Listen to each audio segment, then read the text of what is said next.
But why, some say, the moon? Why choose this as our goal? And they may well ask, why climb the highest mountain? We choose to go to the moon. We choose to go to the moon in this decade and do the other thing. Not because they are easy, but because they are hard.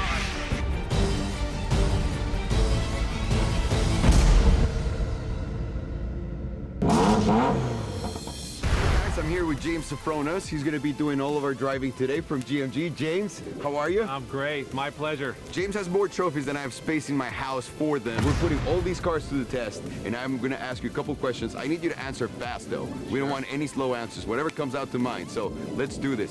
Which one's going to win? Porsche. Porsche. Okay. What about in the quarter mile? P1. P1's going to take the quarter mile. Which one's going to be the hardest one to drive? Bugatti. Bugatti. Which one is your favorite car in here? LaFerrari. Now, have you ever driven these cars before? Any of them on the track? 0. None of them on the track. So it's a first for everything here. James, thank you so much. We're really looking forward to you putting these cars to the test. Lap time does not lie. Thank you so much, bud. All right, Let's do thanks, this. man. You bet. Get on it. All right. Putting this together was a dream of mine, but it wouldn't be anything or wouldn't mean anything if I did it without my friends. But luckily, the Cup Gang guys are here with me. And now that Shizzle's about to get real, and we're gonna put the cars on the track and we're gonna test them around the track and also in the quarter mile, let's ask every single guy in Cup Gang which one is gonna be the fastest on both categories. Whoever gets it right, he's not paying for dinner. Whoever messes it up, he's paying for dinner. And we're going to an expensive place, okay? Sizzler. Do we have an agreement? Sizzler. No, we're not going to Sizzler. Do we have an agreement? Yes. All right, let's go. Paul. Quarter mile is the 918 for me. Okay. Around the track, the P1. All right, Rodrigo. 918 around the track and the Byron in the quarter mile. Okay. Still my answer, Gordon. Rodrigo. It's got to be Vero Super Sport on a quarter mile. Balls out torque, 918 with the mechanical grip and the whiz-bang electronics for the track all day. Junior? 918 all around, and then the quarter mile to the McLaren P1. That was underwhelming after Gordon. Carter. Let's go with 918 around the track and then LaFerrari on the quarter mile. What? Wow. Juicy. 918 around the track, Okay. and I'm going to go with the Super Sports in the quarter mile. Okay. Yeah, that's right. I'm Dino? gonna stick to a short man group. P1 around the track, 918 on the quarter. Good, that sounds like a terrible group to be a part of. He's the only short one. I am personally going to say 918 around the track and 918 quarter mile. All right, here we go. Let's see what happens. And up first, the Bugatti Veyron Super Sport. This is not only the most expensive car out of the lineup here, but it's also the heaviest one. What really makes the Bug fast is that massive 16-cylinder engine with 4 turbochargers and its all-wheel drive capabilities. This car also has the biggest brakes in here, but we all know that it's really hard to stop that much weight before entering the brakes, and that is going to be James's biggest challenge right here. Anyways, I'll let you guys enjoy the race, and let's see James rip some concrete.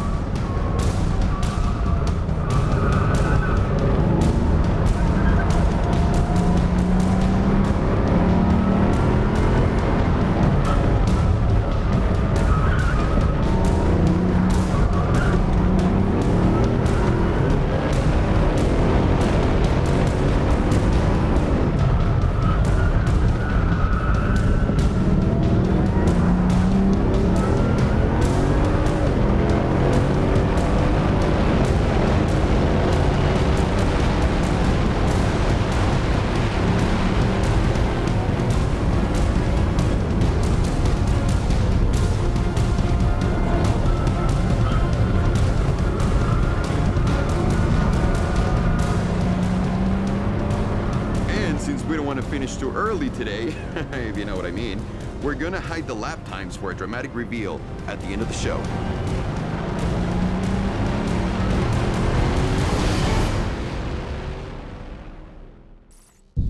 And next up is the Pagani Huayra. It is beyond me how Horatio was able to put this car in the same space as the Super Sport, especially with the little money that he had to develop the Beast compared to the Bugatti.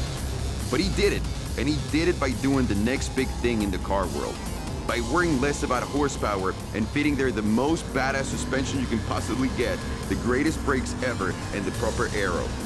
Obviously, the Huayra's biggest challenge is that it has the least amount of horsepower out of all of the cars here. But it makes up for it by being one of the lightest. And also, did I mention that this is the best looking car in the world?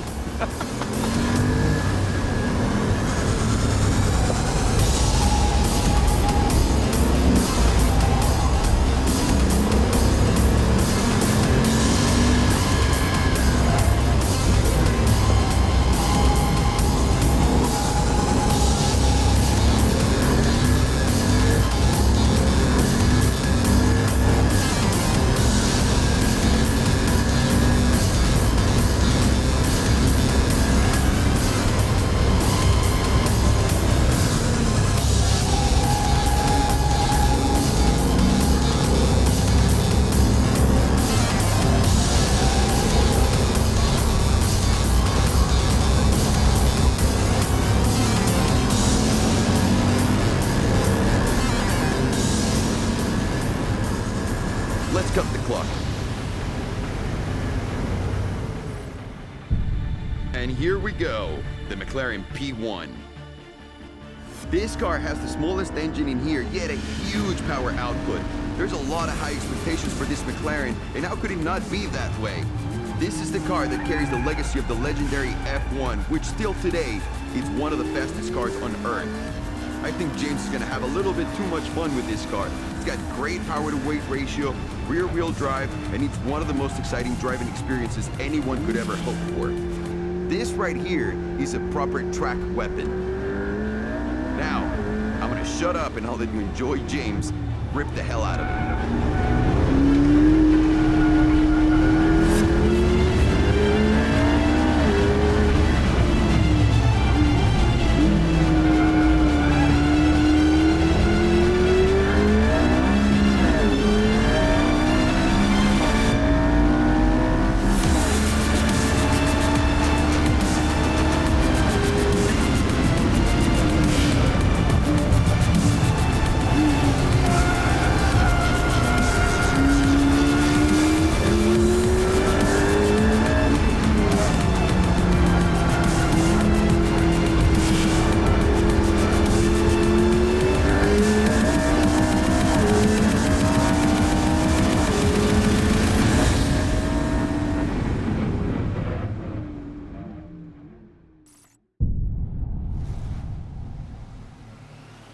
And ladies and gentlemen, I give you the Porsche 918 Spyder.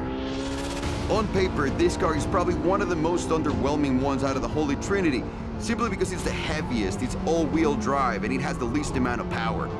But the 918 has proven itself over and over again to be one of the fastest production cars to ever be made.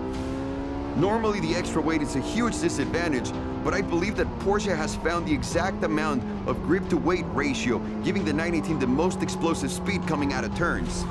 Now I'm gonna shut up and I'm gonna let you enjoy James doing what he does best, driving expensive cars.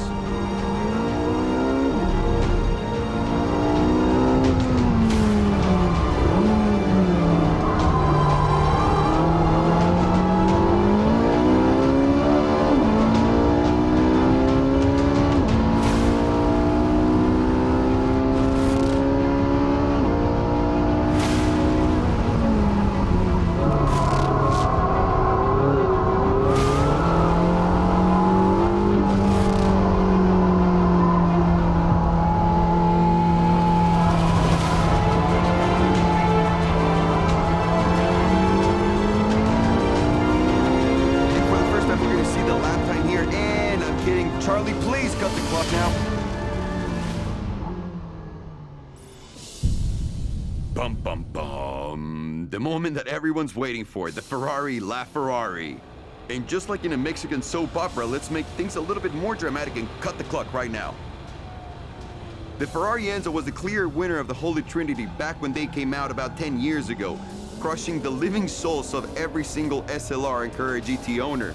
And now Ferrari's back for more with their new flagship hypercar, the Ferrari LaFerrari.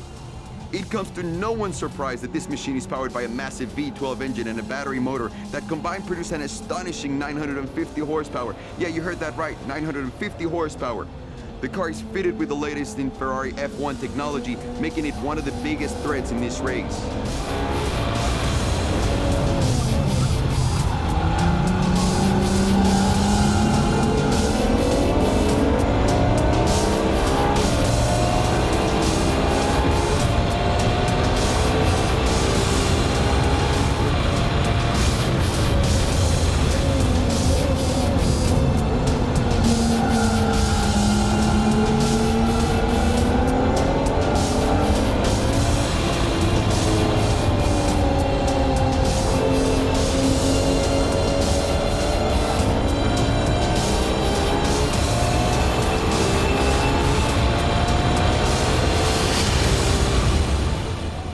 Who's going to be the fastest around the track?